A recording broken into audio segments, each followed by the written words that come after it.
प्यारे बच्चों नमस्कार। कैसे हैं भाई आप सभी लोग। तो चलिए जी, आज हमारा सेशन नंबर 2 है द 10 मिनट शो का। होपफुली आप लोगों को ये सेशन अच्छा लगा होगा। और जैसा कि आप लोगों से मैंने वादा किया था कि भाई ये रेगुलर सेशन आप लोगों को मिलेगा और डेली आप इसका होमवर्क करना और रिवीजन करना, ठीक है। तो कैसा लग रहा है कमेंट बॉक्स में इसको लिखकर जरूर बताएं, ठीक है। आपके कमेंट्स जो हैं वो मेरा हौसला और ज़्यादा बढ़ाते हैं कि भाई और ज़्यादा मेहनत करना है, ठीक है। तो भाई चलिए जी स्टार्ट करते हैं, लेकिन उससे पहले जो हमने होमवर्क में कल आपको क्वेश्चन दिया था उसका एक बार मैं फाइनल आंसर बता दूं, क्योंकि हर क्वेश्चन जो मैं आपको छोड़ के जाऊंगा अगले दिन उसका आपको आंसर बताऊंगा, ठीक है। तो भाई क्वेश्चन हमारा क्या है, ये था गेट अक्रॉस। ये पूछा था आप लोगों का स्टेनोग्राफर और सीडीएस में भी पूछा हुआ है ये ऑलरेडी। तो गेट अक्रॉस का मतलब होता है किसी को कोई बात समझाना, ठीक है। टू एक्सप्लेन क्लियरली, या कोई मीनिंग किसी को कन्वे करना। जैसे कि इसमें दिया हुआ है टू मेक समवन अंडरस्टैंड, किसी को कोई बात सिखाना या कोई मैसेज कन्वे करना, है ना, अपनी बात समझाना किसी को। एग्जाम्पल के लिए आसान बना दिया, Sanjeev sir tried to get across the difficult concept to his students. तो अपने स्टूडेंट्स को समझाने की कोशिश की, जो कॉन्सेप्ट था उसको, ठीक है। चलो अब स्टार्ट करते हैं आज का फ्रेजल वर्ब। पहला, जैसा मैंने कहा था पॉज करिएगा, अपना स्कोर बताना मुझे लास्ट में कितना आया, ठीक है। फिर उसके बाद एक्सप्लेनेशन स्टार्ट करेंगे। पहला क्वेश्चन, कैरी आउट, बहुत इंपॉर्टेंट है। देखिए कैरी आउट का मतलब क्या होता है, जब आप किसी काम को पूरा करते हैं, एग्जीक्यूट करते हैं, तो इसे हम लोग कहते हैं कैरी आउट करना। तो इसका आंसर क्या हो जाएगा, सी विल करेक्ट आंसर। समझ लेते हैं। टू परफॉर्म और एग्जीक्यूट अ टास्क, जैसा मैंने कहा किसी कार्य को करना, इसे कहते हैं कैरी आउट, ठीक है। टू परफॉर्म अ टास्क या to execute a task. The scientist carried out several experiments to prove the theory. तो उस थ्योरी को प्रूव करने के लिए उन्होंने बहुत सारे एक्सपेरिमेंट क्या किए, परफॉर्म किए, ठीक है, या कैरी आउट किए, ये भी आप कह सकते हो। नेक्स्ट अगला क्वेश्चन, चलिए जी पॉज कर लीजिए। Okay start. Cut down on, क्या है भाई कट डाउन ऑन का मतलब, बेटा इसका मतलब होता है किसी चीज को कम करना, और स्पेशली किसी चीज की क्वांटिटी को कम करना या घटाना। ऑप्शन के हिसाब से अगर देखें तो टू रिड्यूस इसका आंसर हो जाएगा। अब इसको समझते हैं। To reduce the quantity of something, किसी चीज की संख्या या मात्रा को घटाना, ठीक है। हिंदी में भी लिख दिया है, किसी चीज की मात्रा को कम करना। The doctor advised him to cut down on sugar. तो डॉक्टर ने जैसे सलाह देता है कि भाई शुगर कम कर दो, क्योंकि जिन लोगों को प्रॉब्लम होती है शुगर से, तो उनको डॉक्टर ये कहता है कि इसकी मात्रा को कम कर दीजिए, ठीक है। तो कट डाउन ऑन का मतलब है रिड्यूस, ठीक है। नेक्स्ट चलिए, आंसर इसका क्या होगा, टर्न आउट। टर्न आउट का मतलब होता है साबित होना। जैसे हम कहें कि यार मैंने तो उसे गलत सोचा था लेकिन वो तो ईमानदार साबित हुआ, तो ये आप टर्न आउट के लिए यूज करते हैं। तो इसका ऑप्शन क्या होगा, रिजल्ट। या पेपर में अगर ये नहीं आएगा तो कह देंगे प्रूव्ड टू बी, साबित होना, ठीक है। अब इसको समझ लेते हैं एक बार। टर्न आउट ये दिया हुआ है यहां पे, प्रूव टू बी या साबित होना या रिजल्ट होना, निकलना। The weather turn out better than expected, मतलब हमने सोचा था कि यार वहां का मौसम ऐसा होगा, लेकिन वो तो और भी ज्यादा अच्छा साबित हुआ। तो ये आपका है टर्न आउट। टर्न आउट का मतलब है साबित होना, ठीक है। चलिए जी नेक्स्ट, टेक अप। चलिए क्या होगा जी टेकअप। तो टेकअप का मतलब होता है, जैसे ऐसे समझ लीजिएगा, जब आप किसी हॉबी को स्टार्ट करते हैं ना, कोई नया काम स्टार्ट करते हैं, तो उसे कहते हैं टेकअप। जैसे मैंने अपनी लाइफ में अगर बताऊं तो 2020 में रनिंग जो है वो स्टार्ट किया था, तो उसको एज अ हॉबी बना लिया था, ठीक है। तो आई टुक अप रनिंग, ठीक है, एज अ हॉबी इन 2020। तो इसका मतलब है किसी चीज को स्टार्ट करना, तो सी इसका आंसर हो जाएगा, ठीक है।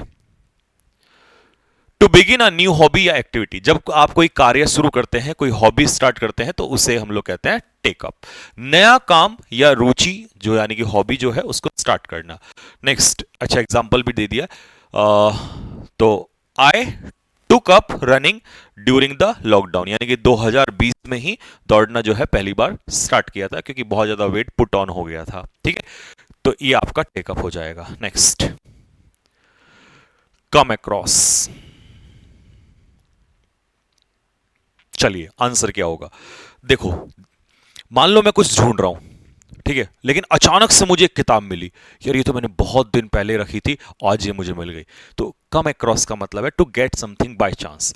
जब कोई चीज अचानक से आपको मिल जाती है, इसे हम लोग कहते हैं कम अक्रॉस।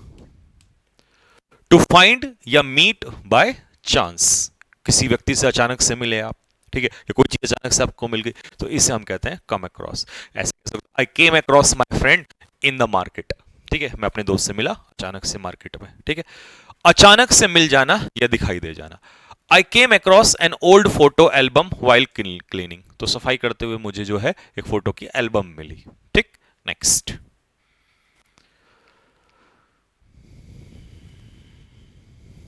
चलिए, तो मैं जैसा कह रहा हूं पॉज करके आप पहले आंसर खुद बनाइए।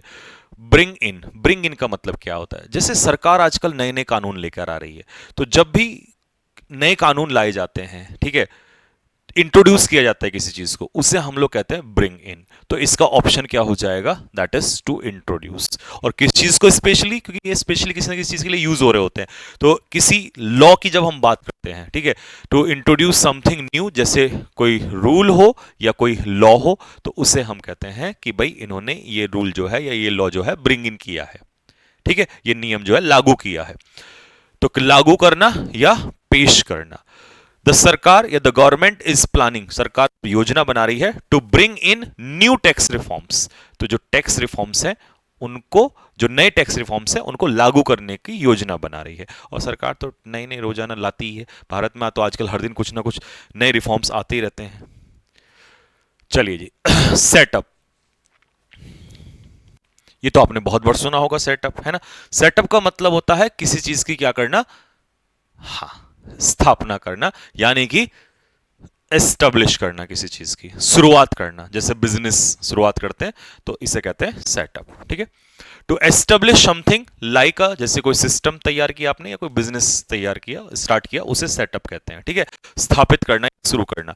दे सेटअप अ न्यू कंपनी, उन्होंने एक नई कंपनी सेटअप की, कहां पर? इन देहरादून, देहरादून के अंदर उन्होंने एक नई कंपनी जो है वो सेटअप की, ठीक है। नेक्स्ट, हाँ, ये देखिए बढ़िया, और ये जीडी में पूछा था।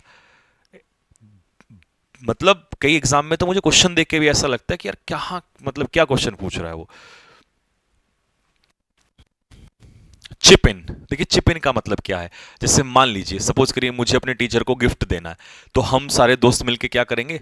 बचपन में तो ये करते थे कि भाई 10 रुपए इकट्ठा कर लेते हैं, तो फिर हम उसको कंट्रीब्यूट कर देते हैं और तब किसी के लिए कोई उपहार देते थे। तो इसका मतलब होता है डोनेट करना, एक तरीके से कंट्रीब्यूट करना। तो चिप इन का मतलब होता है टू कंट्रीब्यूट, ठीक है, टू कंट्रीब्यूट मनी या टू कंट्रीब्यूट एफर्ट्स और हेल्प टुवर्ड समथिंग। तो जब आप मिलके किसी की सहायता करते हैं तो उसे कहते हैं चिप इन, ठीक है। योगदान देना, चाहे वो पैसे का हो, मिलके समय का हो, या मदद किसी भी रूप में। ऑल द टीम मेंबर्स, जितने भी टीम मेंबर्स थे, chipped in to buy a gift for the manager, manager के लिए उन्होंने क्या किया? पैसा जमा किया कि भाई उसको उपहार देंगे, ठीक है। नेक्स्ट, स्पिफ अप, एमटीएस 2024, एमटीएस का वैकेंसी आ गई है दोस्त, और उसके ऊपर मैं वीडियो बनाऊंगा, ठीक है। और ध्यान रखना, एमटीएस में वैकेंसी अभी कई बच्चे कहेंगे जी कम है, लेकिन बढ़ जाएंगी, टेंशन नहीं लेनी है, बट हल्के में नहीं लेना एमटीएस को। एमटीएस के क्वेश्चंस ना बड़े भयानक क्वेश्चंस हैं। स्पिफ ऑफ, अब यही देख लो, स्प्रेजल वर्ब, है ना, आगे ना अचानक से नहीं, अब इसी को सीजीएल में कहीं और घुसा देगा। एसएससी में यही तो करता है, जीडी का वहां फेंक देता है, उसका वहां फेंक देता है, वहां का 16 का 18 में दे देता है, ऐसे ही करता है। स्पिफ ऑफ का मतलब क्या होता है? जब आप अपने आप को नीटली ड्रेस करते हैं, शादी में जाते हैं तो स्पिफ ऑफ करके जाते हैं, है ना। लड़के अपना, नहीं लड़के तो कहाँ कुछ भी चले जाते हैं बेचारे, ठीक है। तो स्पिफ ऑफ का मतलब क्या होता है? कि अपने आप को संवारना, डेकोरेट करना, ठीक है, जैसे मकान को भी डेकोरेट करते हैं। तो स्पिफ ऑफ का मतलब होता है किसी चीज को साफ सुथरा बनाना, ठीक है। तो ऑप्शन के हिसाब से इंप्रूव अपीयरेंस, किसी चीज का अपीयरेंस, चाहे वो मकान का हो या इंसान का हो, ठीक है, इसे कहते हैं spiff off. To make someone or something look more attractive, stylish, ठीक है। तो अब आप जाओ ना नाई के पास, कहना भाई चल स्पिफ ऑफ कर दे मुझे, ठीक है। किसी को या किसी चीज को, किसी व्यक्ति को या किसी चीज को साफ सुथरा और आकर्षक बनाना या सजाना संवारना। We need to spiff off the office before the clients arrive. Clients के आने से पहले हमें ऑफिस को स्पीफ ऑफ करना पड़ेगा, इसको सजाना पड़ेगा। ठीक है।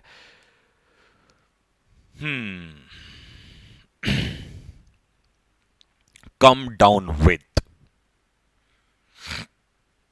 ऐसे याद कर लेना कि यार कम डाउन, डाउन हो गया बेचारा, है ना, बीमार हो गया। ठीक है, तो कम डाउन विद का मतलब होता है किसी चीज से पीड़ित हो जाना, बीमार हो जाना। ठीक है, come down with, to become ill, बीमार हो जाना। ठीक है, बीमारी से ग्रस्त हो जाना। She came down with fever, तो वो किससे पीड़ित हो गई, यानी किससे, क्या, किससे बीमार हुई, बुखार से, जस्ट बिफोर द एग्जाम्स। ठीक है, बात क्लियर हो गई। अब होमवर्क दे देता हूं, होमवर्क का मुझे बताना कमेंट बॉक्स में आंसर क्या होगा। फिर से वही चीज, ईमानदारी बहुत बड़ी चीज है। ठीक है, ईमानदारी हमेशा बना के रखो। ये नहीं कि नहीं सर मेरे सामने होंगे तभी ईमानदारी दिखाऊंगा। ईमानदारी को कैरेक्टर में घुसा लो दोस्त, हमेशा काम आएगी। बस याद रखना, कभी भी कोई चीज करो ईमानदारी से करो, और खुद से अगर ईमानदार हो गए ना, फर्क नहीं पड़ता फिर दुनिया की नजरों में क्या हो तुम। ठीक है, खुद से ईमानदार हो जाओ, ये तुम्हारे कैरेक्टर में बिल्ड हो जाएगी। फिर काम के प्रति हो या इंसान के प्रति, हमेशा ईमानदार रहोगे। तो ईमानदारी से मुझे कमेंट बॉक्स में इसका आंसर बताना, ले ऑफ का क्या है, मतलब इसका क्या आंसर है।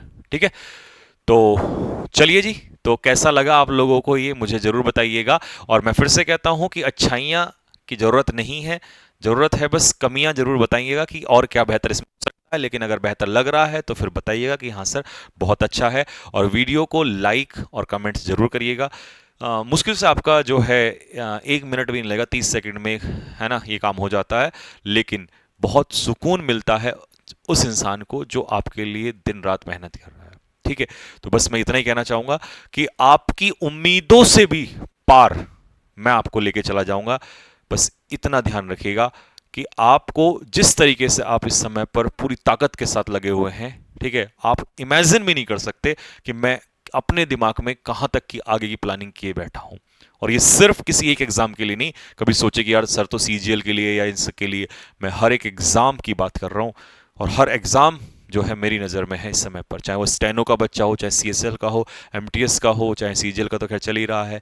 ठीक है, या किसी भी एग्जाम्स का मैंने पूरी लिस्ट बना रखी है इस बार, तो आपको भाई टेंशन नहीं लेनी है। और जहां जहां, और मैं बच्चों के कमेंट्स ना मेरे पास आते हैं, व्हाट्सएप पे भी, इंस्टा पे भी आते हैं, तो मैं वहां से ना सीखता हूं कि यार मुझे पता तो चले कि देखिए बीमारी है कहाँ। बच्चे बताते हैं कि सर मेरे को यहाँ गलत हो रहा है, वहाँ गलत हो रहा है। अब ये फ्रेजल वर्ब का भी जो खेल है ये इसलिए थोड़ी ना स्टार्ट किया गया। तो जब समस्याएं आई तब बैठ के सोचा गया क्या किया जा सकता है ऐसा। ठीक है, तो आप कोई भी चीज़ है वो, क्योंकि देखिए वन वे है ना, आप, मैं तो नहीं सुन सकता आप लोगों को, तो आपके कमेंट्स वगैरह से ही मुझे पता चलता है कि एक्चुअल में प्रॉब्लम्स क्या है। या अच्छा लग रहा है तो फिर यार और मेहनत का मन करता है ना। अगर देखिए आपकी पीठ पे अगर सपोज करो आप पढ़ रहे हो और मैं आके थपथपा दूं कि भाई टेंशन मत ले मैं तेरे साथ हूं, अच्छा लगेगा आपको। जैसे बाप जब बेटे को कहता है ना कि भाई टेंशन ना ले, अरे तेरा बाप खड़ा है यहाँ पर, तो बेटे का सीना गर्व से चौड़ा हो जाता है। तो वही चीज़ है कि हम लोग, अब आप ऐसे तो कर नहीं सकते, लेकिन हमें इसी से पता चलता है कि यार सच में आपको फ़ायदा मिल रहा है। और फिर हमें जो दूरियां हैं ना वो हमारे ऐसे नज़दीक हो जाती हैं। ठीक है, हमें ऐसा फील नहीं होता कि हम लाखों मील या हज़ारों मील दूर बैठे हुए हैं। ऐसा फील होता है कि यार हम तो पास में ही हैं, एक दूसरे के पास में ही हैं। ठीक है, तो बस यही मैं कहना चाहूँगा।